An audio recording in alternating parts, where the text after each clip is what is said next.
हरे कृष्णा, सभी को राधे राधे। देखिए, शरद पूर्णिमा आने वाली है, जो कि बहुत ही खास, बहुत ही पवित्र त्योहार माना जाता है।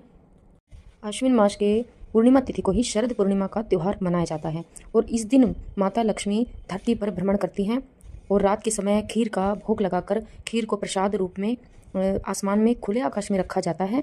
और देखिए, इस दिन चंद्रमा अपनी 16 कलाओं में परिपूर्ण होते हैं। चंद्रदेव भगवान की पूजा की जाती है और चंद्रदेव भगवान धरती के बहुत ही ज़्यादा करीब होते हैं और अपनी किरणों से अमृत की वर्षा करते हैं। और जब हम खीर खुले आसमान में चंद्रदेव भगवान की किरणों के समक्ष रखते हैं तो उनकी किरणें हमारी खीर पर आती हैं और खीर जो है वो अमृत का रूप ले लेती हैं और जिसे प्रसाद रूप में अगले दिन सब ग्रहण करते हैं। और खीर को खाने के बाद हमारे शरीर में जो बीमारियां होती हैं वो उनसे ठीक होती हैं और खीर, इसीलिए खीर का प्रसाद, खीर का भोग लगाया जाता है।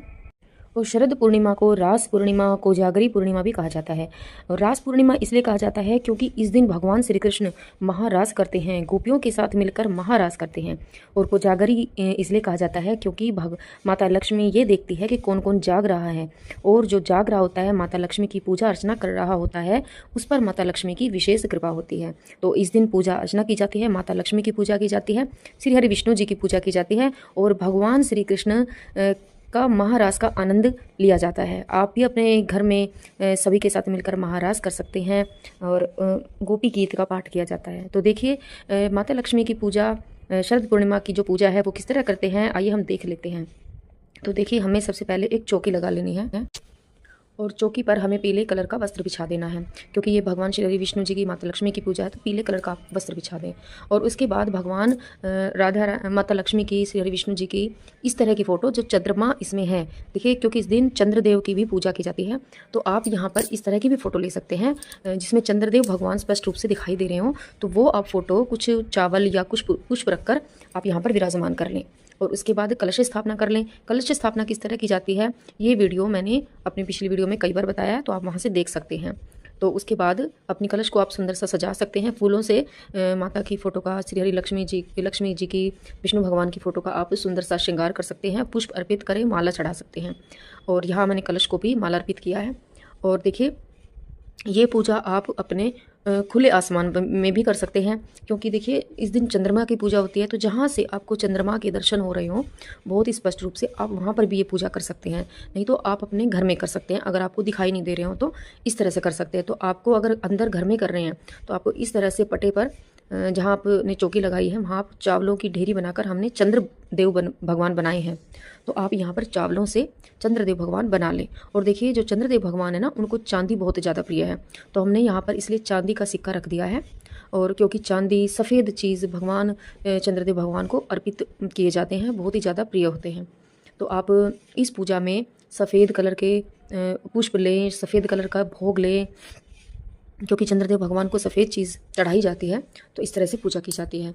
और देखिए, जब कोई भी पूजा है तो सबसे पहले हम दीप प्रज्वलित करते हैं, तो क्योंकि दीप जो है हमारा साक्षी हो जाता है हमारी पूजा का, तो हमें दीप प्रज्वलित करना है। तो दीप प्रज्वलित करने के लिए हमने कुछ पुष्पों का आसन दे दिया है और वहाँ पर अपने दीप को प्रज्वलित कर लिया है। और देखिए, क्योंकि कोई भी जब हम पूजा करते हैं तो गणेश भगवान जी की पूजा सर्वप्रथम की जाती है, तो यहाँ हमने सुपारी से भगवान गणेश जी को विराजमान कर लिया है। अगर हो सके तो आप अपने मंदिर के जो गणेश जी हैं ना, उनको भी यहाँ पर विराजमान कर सकते हैं। तो आप इसी तरह भी कर सकते हैं, या आप सुपारी से भी कर लें, या आप अपने मंदिर के जो गणेश जी हैं वहाँ उनको भी आप ला सकते हैं यहाँ पर। तो इस तरह से सभी को हमने विराजमान कर लिया है। तो सबसे पहले हमें एक लोटे में जल लेना है, उसमें थोड़ा सा गंगा जल डाल लें और ना शुद्धिकरण कर लें यहाँ पर सबका, और मतलब भाव रूप से हमें सबका स्नान कराना है। तो कुछ मतलब एक पुष्प ले लें या फिर कोई पत्ता भी ले सकते हैं, किसी अशोका का या आम का जो पेड़ होता है, किसी की भी सहायता से आप यहाँ पर सबका शुद्धिकरण कर लें, सभी को स्नान करा लें।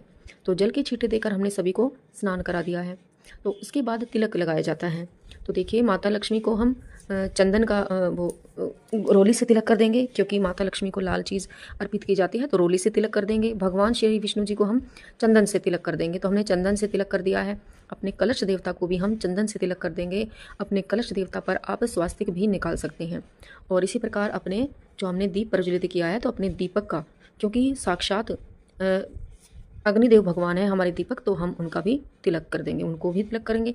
और जो चंद्रदेव भगवान जो आकृति में हैं उनको भी आप तिलक करेंगे। जो हमने यहाँ चंद्रदेव भगवान विराजमान किए हैं अपनी चौकी पर, उनको भी, गजानंद भगवान को भी, सभी को आप तिलक अर्पित करेंगे और साथ ही सभी को आप चावल अर्पित करेंगे। तो देखिए पूजा में जब भी आप चावल ले रहे हैं ना, खंडित चावल ना हो, तो मतलब टूटे हुए आपके नहीं होने चाहिए, साबुत चावल ही आपको लेने हैं, इस बात का आप ध्यान रखें। और देखिए सभी को पुष्प अर्पित कर देंगे। तो हमने यहाँ भगवान श्री हरि विष्णु जी को पीला कलर का फूल अर्पित किया है। भगवान श्री हरि विष्णु जी को पीला चीज़ जो है बहुत ज़्यादा प्रिय होता है, तो हमने पीले फूल अर्पित किए हैं। माता लक्ष्मी को हमने लाल फूल अर्पित किए हैं। ये वरुण देव जी हैं हमारे, कलश देव जी, तो आप इनको पुष्प अर्पित कर दें, जो भी आपके पास है, पीला है, लाल है। यहाँ हमने अपने अग्निदेव भगवान को, क्योंकि अग्नि का जो भाव होता है ना, देखिए वो भी लाल होता है, तो हमने लाल पुष्प अर्पित किए हैं। और देखिए यहाँ हमारे चंद्रदेव भगवान हैं, तो देखिए मैंने यहाँ पुष्प अर्पित किया है पीले रंग का, लेकिन अगर आपके पास ना सफ़ेद हो तो आप सफ़ेद पुष्प ही अर्पित करें, क्योंकि चंद्रदेव भगवान को सफ़ेद चीज़ें प्रिय हैं, तो आप सफ़ेद पुष्प अर्पित करें। उसी के बाद हम जनेऊ अर्पित करेंगे, तो भगवान गणेश जी को आप जनेऊ अर्पित करें। और जहाँ हमने जो चंद्रदेव भगवान विराजमान किए हैं और उनको भी आप जनेऊ अर्पित करें। तो हमने भगवान गजानंद को और भगवान चंद्रदेव भगवान को हमने जनेऊ अर्पित किया है। तो इसी के साथ हमें कुछ मीठा लेना है, भोग लगाना है। तो बताशे ले सकते हैं आप, मिश्री ले सकते हैं आप, कोई जो पेठे की मिठाई होती है वो ले सकते हैं, क्योंकि सफ़ेद होती है सारी। तो क्योंकि ये चंद्रदेव भगवान की पूजा है, तो आप सफ़ेद चीज़ों का, मीठा का जो भी है मिष्ठान आप ले रहे हैं, मिठाई ले रहे हैं, तो सफ़ेद चीज़ों का भोग लगाएं। और उसके बाद फलों का भोग लगाया जाता है, क्योंकि कोई भी पूजा हो फलों का और मिठाई का, ये इन चीज़ों का भोग अवश्य रूप से लगाया जाता है। तो आप यहाँ पर कोई भी मिठाई, कोई भी फल ले सकते हैं, कोई भी मिठाई ले सकते हैं। और देखिए इस दिन ना खीर का भोग लगाया जाता है। जो शरद पूर्णिमा की जो पूजा है, इसमें खीर का विशेष रूप से प्रसाद बनाया जाता है। तो आप खीर बनाएं चावल की, गाय के दूध की, अगर हो सके तो गाय का दूध लें, उससे खीर बनाएं चावल की। और देखिए उसमें कुमकुम डालें, केसर डालें, ड्राई फ्रूट डालें, मेवा मिश्री जो होती है सारा वो सब डालें और यहाँ पर भोग लगाएं। और उसके बाद एक लोटा आपको लेना है, क्योंकि हमें चंद्रदेव भगवान को अर्घ देना है। तो आपको एक लोटा लेना है। लोटा देखिए, क्योंकि चंद्रदेव भगवान को सफ़ेद पात्र से रख दिया जाता है, तो हमें यहाँ पर मैंने स्टील का लोटा लिया है, लेकिन स्टील को देखिए बहुत ज़्यादा शुद्ध, बहुत ज़्यादा पवित्र नहीं माना जाता है। तो अगर आपके पास अगर हो सके तो चांदी का अगर लोटा है तो आप वो यहाँ ले सकते हैं। और मैंने यहाँ स्टील का लोटा लिया है, तो उसमें मैंने पहले गंगा जल डाला है, फिर जल डाला है और उसमें थोड़ा सा कच्चा दूध डाला है।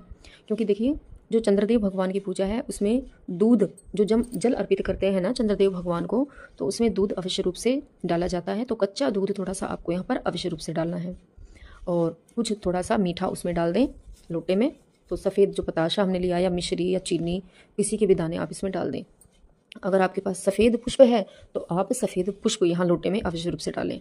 और उसके बाद हमें कथा सुननी होती है।